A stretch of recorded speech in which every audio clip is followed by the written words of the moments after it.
Y'all, there is a gigantic update right around the corner, and today we need to talk about everything that we've gotten to know now about the new spells that are incoming. The devs are talking a lot about what's coming. There's a lot of things that are going to be changing in this upcoming update spell-wise. So if you guys have been watching the videos, especially the one where we covered the last teaser, the one with the chameleon moon dude, I did cover one screenshot that seemed to suggest that this update will have an unprecedented number of spells. But now we have way more details on it. Some of this is kind of nuts. The first thing we need to cover is now we have a number. We have a number to go with the expectation of unprecedented. So one of the devs already actually gave us a number. It looks like we're gonna have more than 100 new spells this update. And what's way more important than that number is how they're measuring it. What they're doing, right, is basically saying that, you know, if a spell has a top path and a bottom path that does, like, you know, various different things, that's only gonna count for 2 spells. Some people were speculating that, you know, spellaments, you know, weren't counting under that unprecedented definition, or that the 100 spells was counting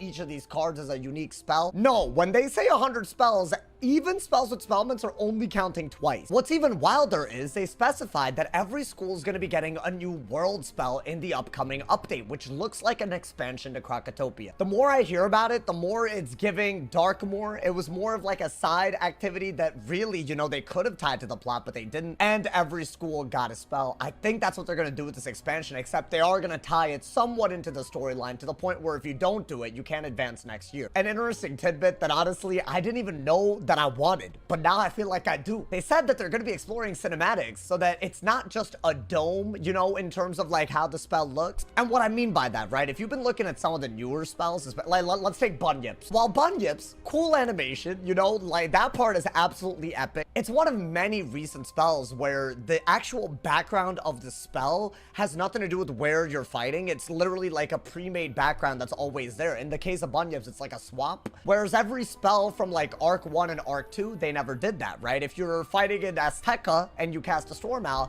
the Storm Owl animation plays, but the Azteca background is still there. Now, I don't know what I prefer, but I feel like the nostalgia of seeing spells as they were, I don't know, maybe that's something I want and I didn't even know I wanted. And in case people were especially, you know, skeptical that they could possibly add this many spells in this update, there's further confirmation that these are player spells. They're not spells that you can basically just see a mob casting and never learn. Guys, to me, this is all very interesting. I mean, I feel like spells, to me as a player, are the primary part of every update, maybe behind the story. But frankly, the spells are what you end up using after you're done with the world, right? These are the things that will impact the game much beyond the actual time you spend playing through any new update. And what I'm hoping is that this is so successful, this update, that this is just what they do all the time. I would prefer this. It does look like there's a few things that are piquing my interest a little bit. If there's 100 new spells, even if you count spellamented spells as 2 spells, and every school's basically just getting 1 world spell, let's just say that those are spellamented, so those count as 14. Where are the other 80-ass spells gonna go? Like, what are they gonna do with those? Some people are speculating because in a recent CAD Live, they said that they're gonna be PvP banning a bunch of Avalon spells. That is right, Avalon spells like, you know, Healing Current, Mana Burn, Supernova, Snowdrift, Shift, those are all the big ones. These are all gonna be PvP banned. What I assume they're gonna do is they're gonna audit them because some of them do break school identity. Like, for example, Myth is designed to be weak against overtimes, and yet it can turn your opponent's overtime against you. And in PvP, it breaks certain interactions. Snowdrift is another one that's a little bit crazy, like literally stealing a heal, even though ice has nothing to do with healing. And the big ones are obviously going to be Mana Burn and Aura Pop. Those are things that make balance extremely good in PvP. I want to say these aren't spells that are, you know, that relevant in PvE anyway, so I feel like this is just something that affects PvP players. But if these are spells you use, don't worry, you'll still be able to use it in any combat outside of PvP. This isn't like a ban on using the spells, just in PvP. So maybe because those spells are getting some sort of maybe extra look at, maybe an extra audit, maybe they count under the 100. But if not, I can only imagine, based on everything we've been told, based on the fact that the teasers seem to be based on Moon, the fact that we have confirmation already, which I covered in the previous video about auras coming in, it looks like we're gonna have dozens and dozens of spells that are maybe even universally usable that are Astral. I think that's the only conclusion to draw from this. What do I think that means? I think they're gonna start start doing things like, you know, combining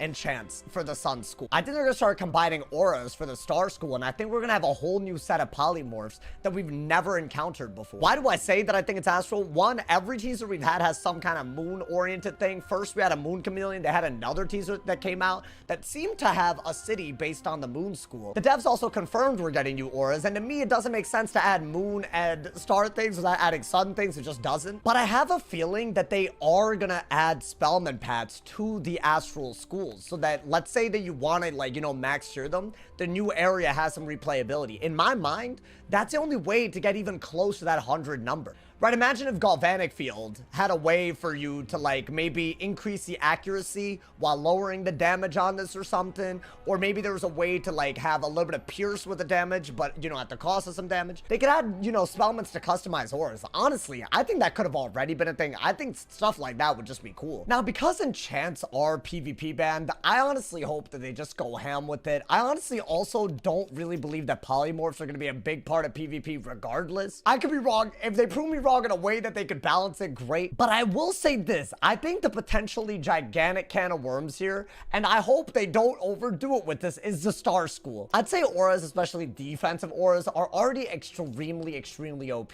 I feel like they're gonna upgrade auras a lot. Now for PvE, if there's some damage-centric things that increase a lot of incoming damage, like Frenzy with other drawbacks, I think that would be really cool. But as far as every other mechanic, every other utility that's, you know, exists, I feel like it will only really affect PvP. And those, I hope that if they're gonna increase the potency of auras, that there are actually drawbacks, just like with Frenzy, so that they're not overused. I also do hope if they do go the Spellman route with some of this, that the base spell is still just competitive enough where you don't need to also farm that in order to do PvP. Right, I think all of this new spell stuff is always very exciting. Even Spellmans, to me, I find them exciting, but it could very quickly devolve into something that just becomes another barrier of entry. So I think hopefully they're open to feedback during test realm about how to acquire these Spellmans. But if that's not what they're doing, that means that we're gonna be probably overwhelmed with the sheer number of options that we could do with Astral Magic for the first time in years. All in all, y'all, if you want one takeaway from all of this, this is probably gonna be one of the biggest updates we've seen in recent times. I think the more I'm hearing about it, the less I'm, like, scared that because it's not a world, that it's gonna be, like, you know, any less amount of, like, you know, exciting or, you know, any less amount of playtime. But let me know y'all's thoughts on everything. First off, what do you guys think that the new school spells are gonna be? What do you guys think the Astral Magic, if they are gonna add that, is gonna be? And what do you guys think about them talking about banning all the Avalon spells? I feel like that's another crazy spell change that's gonna shake up the game. Let me know y'all's thoughts in the comments. I look forward to reading all of them. As always, if somebody hasn't told you you're awesome today, they doing something wrong. Stay awesome. See y'all soon. And yeah.